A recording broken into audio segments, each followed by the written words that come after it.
Hello students, welcome to the science class standard 6. So previous class में हमने chapter 6 changes around us इसके part 2 read किए हैं, जिसमें हमने चेंजेस किस वजह से होते हैं ये जाना और चेंजेस कितने टाइप के होते हैं, जैसे रिवर्सिबल और इरिवर्सिबल। उसके बाद रिवर्सिबल और इरिवर्सिबल्स के अलावा भी फिजिकल एंड केमिकल चेंजेस होते हैं।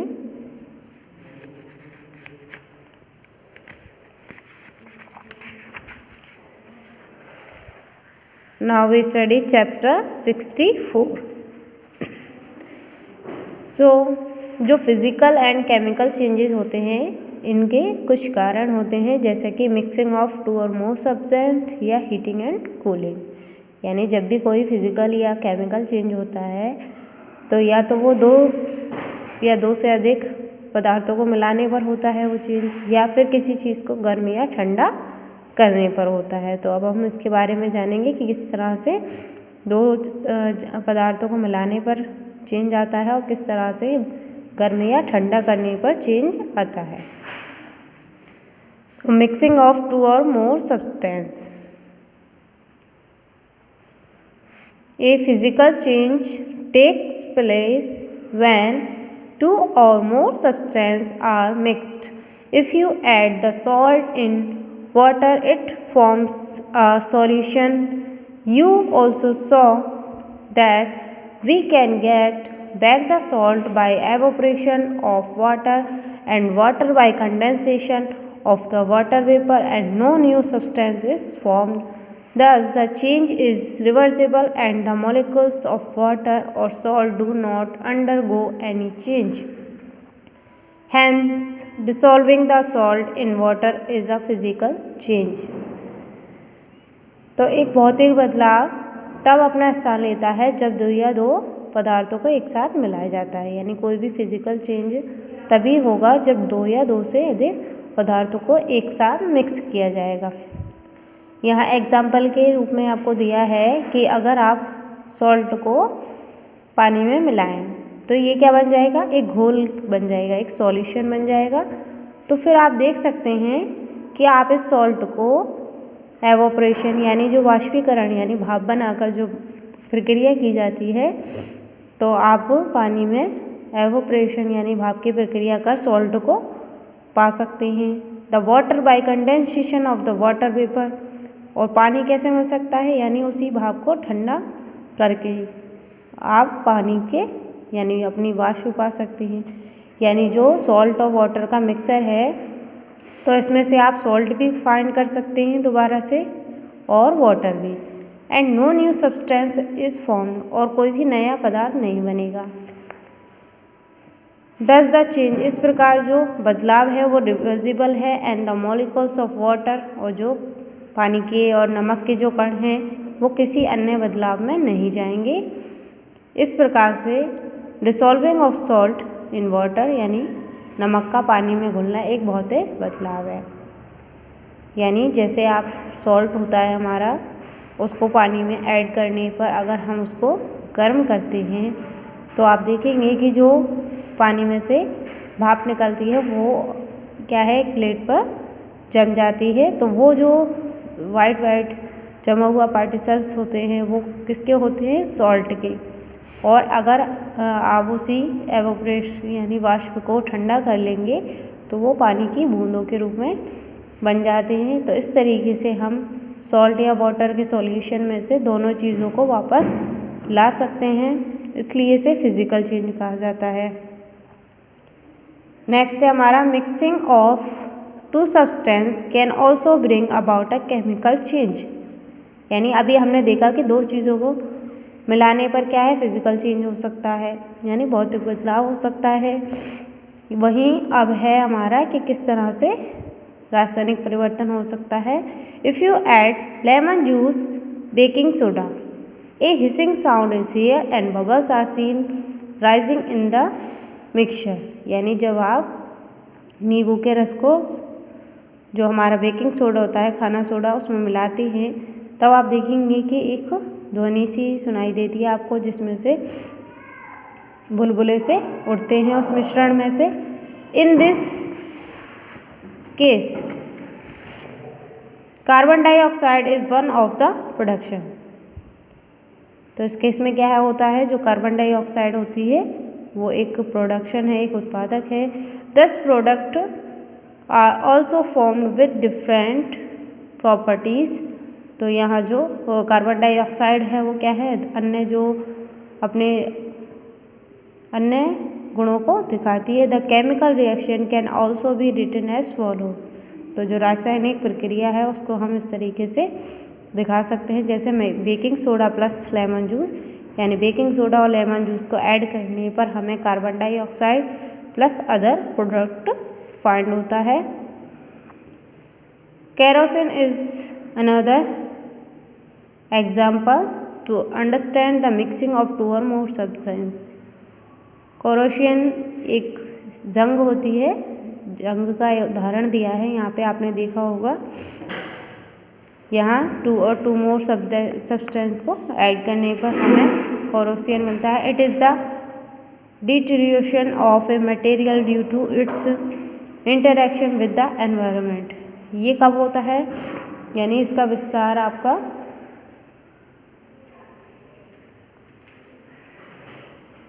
जब आप वातावरण के कांटेक्ट में किसी भी मटेरियल को, धातु को रख देते हैं, तो ये क्या करता है, उस धातु को खराब कर देता है।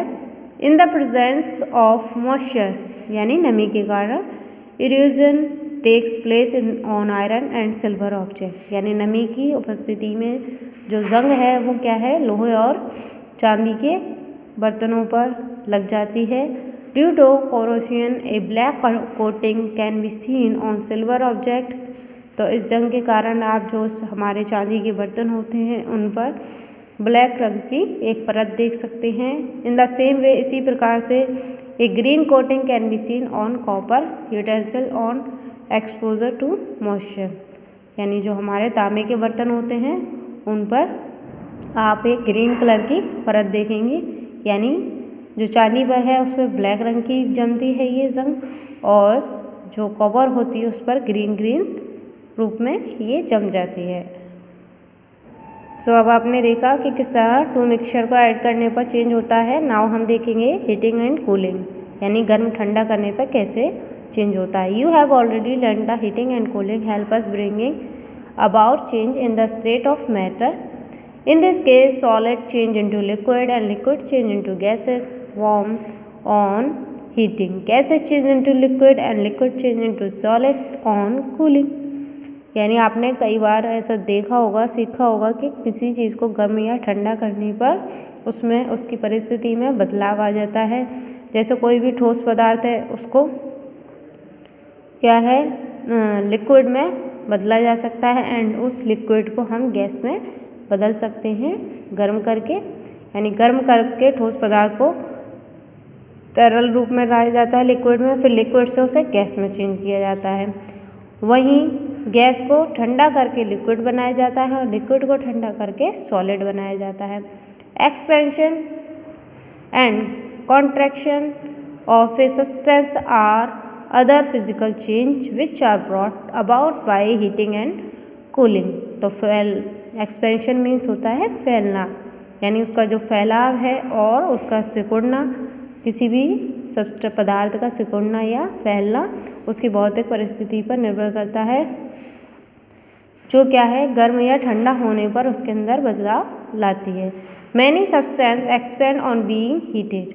कई सारे ऐसे पदार्थ होते हैं जो गर्म होने पर फैल जाते हैं, and contract on being cooled, और ठंडा होने पर सिकुड़ जाते हैं।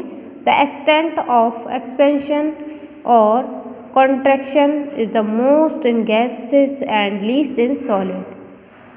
तो जो फैलाव या सिकुड़न का काम होता है वो क्या है, गैसेस में ज़्यादा होता है, यानी गैसेस जल्दी मात्रा में फैल और सिकुड़ जाती हैं, जबकि जो सॉलिड है वो उसमें टाइम लगता है।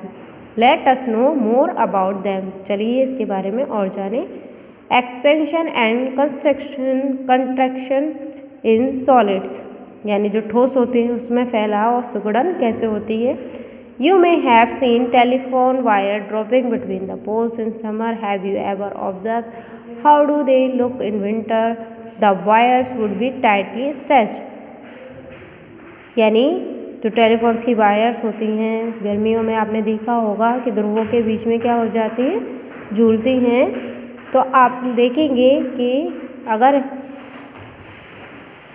कि यही वायर्स आप अगर विंटर्स में देखेंगे तो क्या देखते हैं, the wires would be tightly stretched, जो वायर होती हैं वो मतलब खिंची हुई होती हैं।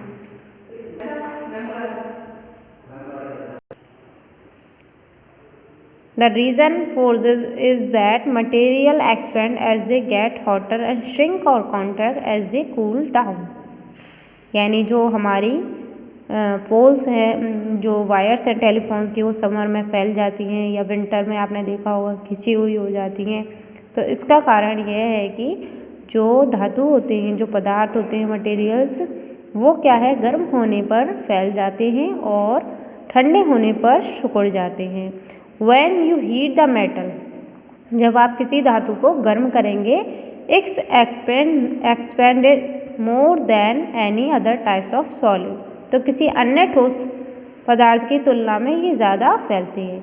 यानी कोई भी ठोस है जैसे कि लकड़ी या कोई भी अदर पत्थर, तो उसकी तुलना में जो हमारी धातु होती है वो ज़्यादा फैलती है। Because of this, engineers have to be specially careful while designing and building metal structure like bridge and railway track। तो इसी कारण को ध्यान में रखते हुए जो इंजीनियर्स होते हैं वो जो मेटल से बनी हुई यानी धातु से बनी हुई कोई भी बिल्डिंग का निर्माण करते हैं या उसका डिज़ाइन करते हैं तो बड़ा ध्यान रखते हैं, जैसे कि ब्रिज बनाते समय या रेलवे ट्रैक है उसको बनाते समय इन चीज़ों का बड़ा ध्यान रखा जाता है। Railway track consist of 2 parallel metal rails which are joint together. तो आपने देखा होगा कि जो हमारी रेलवे ट्रैक होती हैं दो समान अंतर पे चलती हैं, यानी ये एक दूसरे के बराबर पैरेलल होती हैं। Small gaps called expansion gaps, तो इनके बीच में आपने देखा होगा स्मॉल गैप्स होते हैं जिनको हम विस्तार अंतर कहते हैं। Are carefully left between the rails as there is an expansion of rails in summer. तो ये बड़ी ही सावधानी पूर्वक इनके बीच में छोड़ा जाता है ताकि ये गर्मियों में अगर विस्तार करें, इसलिए इनके बीच में गैप छोड़ दिया जाता है। Expansion and construction in liquid. अब देखिए, पहले हमने देखा सॉलिड में किस तरह से फैलाव और सिकुड़न होती है, अब हम लिक्विड में देखेंगे। A clinical thermometer is used for measuring the body temperature in many thermometers. Mercury is used when the bulb of the thermometer come in contact with a hot object.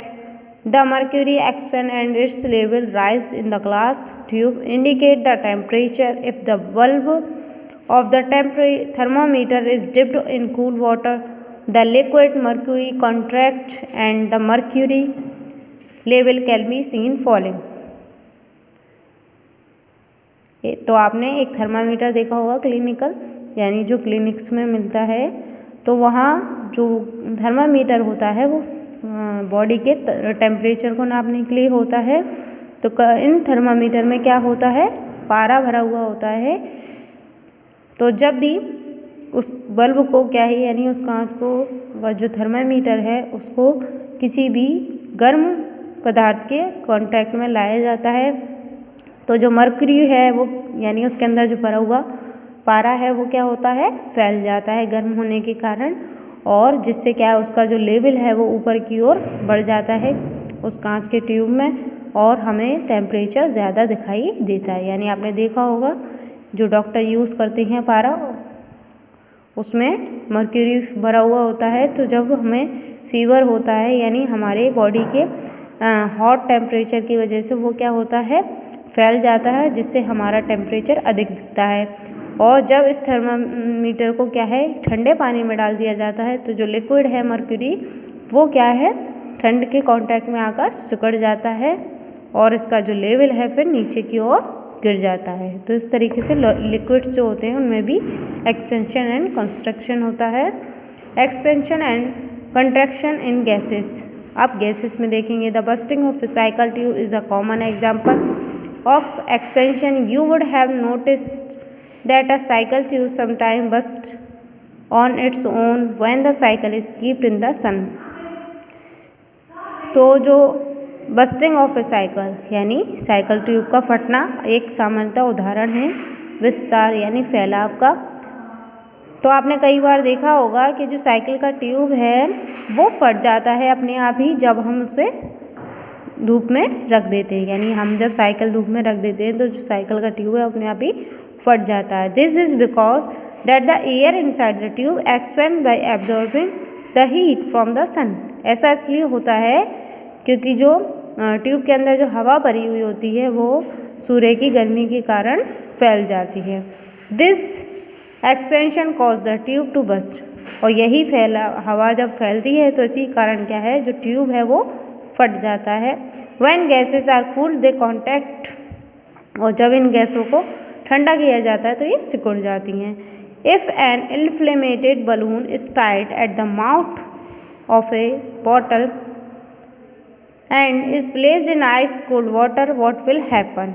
अगर आप एक हवा भरा हुआ गुब्बारा क्या है एक बोतल के मुंह पर लगा दें और फिर उस बोतल को एक ठंडे पानी में रख दें तो आप क्या देखेंगे? When the bottle is placed in cold water, the balloon become deflated because air inside the balloon cools and thus contracts. The air in the balloon then rushes out of it to fill the empty space in the bottle. The extent of expansion or contraction is the most in gas. तो जब हम इसे ठंडे पानी में रखेंगे bottle को तो जो बलून है वो क्या है पिचक जाएगा, यानी जो उसमें हवा भरी हुई थी वो उसमें से निकल जाएगी। क्योंकि जो बलून में जो हवा थी वो ठंडी होने के कारण सिकुड़ जाती है और ये जो हवा है वो बलून से निकलकर उस खाली बॉटल में भर जाती है। तो इस तरीके से हम कह सकते हैं the extent of expansion and और contraction is the most in gases, कि जो फैलाव और सिकुड़न का कार्य है वो गैसेस में ज़्यादा तौर पर होता है।